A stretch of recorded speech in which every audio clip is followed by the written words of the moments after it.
Today we're going to set off on an adventure, and it's going to be an adventure because we're going to show people here on Kiawah, if they're building a house or if they're going to just re-landscape or they're thinking about it, 3 or 4 different conditions here on the island that are very important, and we're going to have some help today. Good morning, Justin. So tell me about it. Alright, yeah, we're going to look at some native plants, or mostly native plants, throughout the day at a few locations. This first location we're at, we're going to look at shade-tolerant plants. This is an issue that a lot of property owners have to deal with on Kiawah as the forest canopy matures.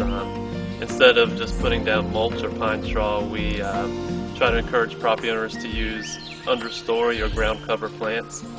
They provide better habitat for wildlife.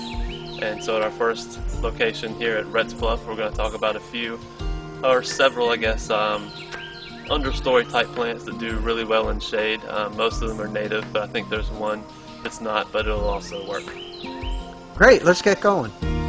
Alright, we're with one of our landscape architects who's actually won a Sweetgrass Award, Bill Maneri with Maneri & Freeman Landscape Architects. We're going to look at a kind of shady area in a landscape. It's an area that many property owners have problems with growing or getting good plants in. So we're going to talk about some understory plants that provide good habitat and do well on Kiawah in the shade. Okay, this is one of my personal favorites. It's an autumn fern. It's an evergreen fern that does incredibly well in the shade as well as dappled sunlight. It doesn't require nearly as much moisture as most ferns, and it makes an incredible ground cover. Very easy to maintain, and it gets this incredible cinnamon color in the springtime and late fall. That's really interesting. This is another common native that most people on Kiawah are familiar with. It's the native Yaupon holly. It grows naturally on the island. It's also a great landscape plant. It's evergreen, requires virtually no care, full sun or full shade. The berries that it produces is great for habitat. It requires virtually no pruning, although it can be pruned to maintain its shape. It's a non-prickly holly, so the leaves are lobed, which is nice. It has a sort of a greenish-gray texture, and it's an incredibly great plant to use for natural areas. The Viburnum suspensum has been synonymous with Kiawah since far back as I can remember. It's an excellent evergreen shrub that's used in the landscape. It's primarily used in landscape form. It's evergreen. It's normally pruned because it does get quite large, but it can be left natural, which is actually a more appealing shape to the plant. It's very easy to maintain. It requires virtually no care at all, other than just maintaining the shape. Thanks, Bill. Appreciate it. Justin, where are we going next? What's the next stop? The next stop we'll be looking at some an area that's undergoing some new construction where the landscape is just going in. It's a full sun situation, so we'll transition from a shadier environment to a full sun environment. Alright, well we're here at Indigo Park. It's a new construction environment, lots of sun, not much canopy here. So we're going to be talking a lot about plants that do well in this kind of full sun environment. We're going to be talking to George Bell. He's the Director of Maintenance with Three Oaks. And we'll be talking a little bit about these grasses and some of the other plants that they've just installed here. Great. George, let's go. With this project here at Indigo Park, the main point of being eco-friendly, we're trying to provide plants that have a purpose as well as look nice. Sweetgrass is a great fall color for us, but provides good habitat down low, as well as soil stability, water friendly, maintenance friendly, doesn't need a lot of money and time spent on it. Eastern red cedar is a very solid plant in the sense of provides a lot of nourishment for wildlife and great habitat for them as well. Evergreen material that can get fairly large size, so a great impact maker as well if that's what you're looking to use it for.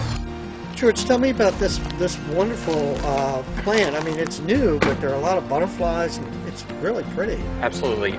Salvia gregii. This is a perennial salvia here in Charleston. A very common, prairie plant, but doesn't need extreme moisture.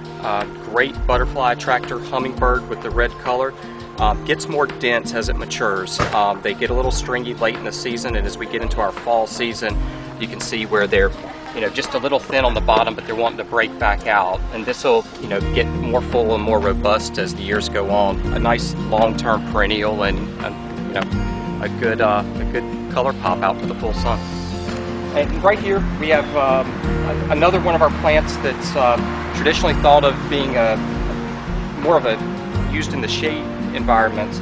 Here we have it, it's a little bit more in the full sun, but we know this is going to provide some shade later on in years to come. This is American beautyberry, Calicarpa, and this will start to have some berries on it later in the season. Some have already started. They get a nice purple color to it, provide a lot of food for the local wildlife. But once again, a plant that we're thinking about now can take the full sun, but then as it transitions into a shady environment, the plant will still be here for years to come.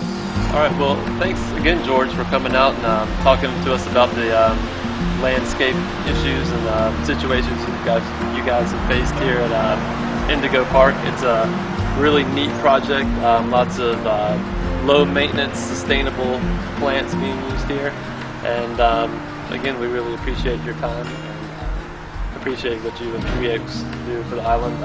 Again, Three Oaks is a Sweetgrass Award-winning landscape company.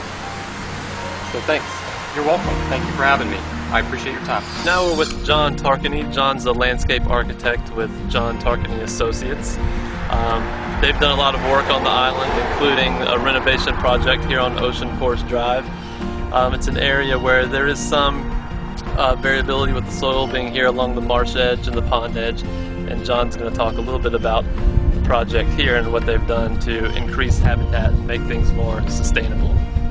Thank you. I appreciate being here today. I'd like to talk about Spartina patens. It's a plant that we use a lot here on the island, and it's a very good plant because it's native, it's very sustainable, drought tolerant, it loves to grow on the island, and it's a great naturalizing plant. The interesting thing about the plant, it's a cousin to the Spartina aquafolia, which is the marsh grass you see, but it can adapt to upland conditions, so it's great for edges where you transition from high and dry areas to the marsh. In this case, on Ocean Course Parkway, we used it because we were converting over from a lawn area and wanted to create a more native, natural ground cover. We picked Spartina patens and sweetgrass and some other grasses because we wanted to use plants that are seen on the island and help create a natural look. And one of the ways you do that is plant material, and no finer example is here on the Ocean Course than this way of using large sweeps of plants, grasses that blend and blur into the marsh areas. And the reason we used it, again, nature does not want to have a lawn. We're fighting a losing battle. It's 12 months a year of chemical warfare against nature to create a lawn. You're mowing, you're using herbicides, pesticides, insecticides, fertilizers, and you're using lawnmowers and a lot of labor and water to try to force something that just doesn't want to happen. So we said, let's start over and create an environment where we're using native grasses. We're now not mowing, we're not using chemicals. Actually, the opposite of what's happening is the Spartina patens acts as a filter to filter runoff into the marshes. The marshes are the first part of the food chain for marine life. It's where everything life begins, the food chain begins, and now we're not putting those chemicals on the lawns. They're not running off into the marsh. We're filtering runoff, and we're creating an important food source. Spartina patens is also a great food source for birds and ducks, and it's also a habitat area for animals. So it's a win-win-win deal. Look at the view. Look at that oak tree over there. Look at how seamless it is, how natural it looks.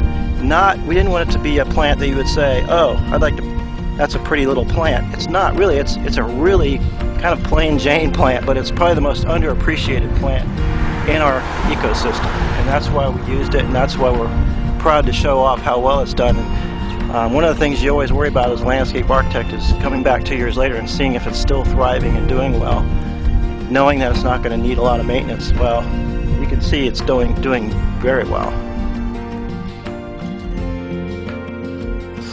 Alright, that does it for today.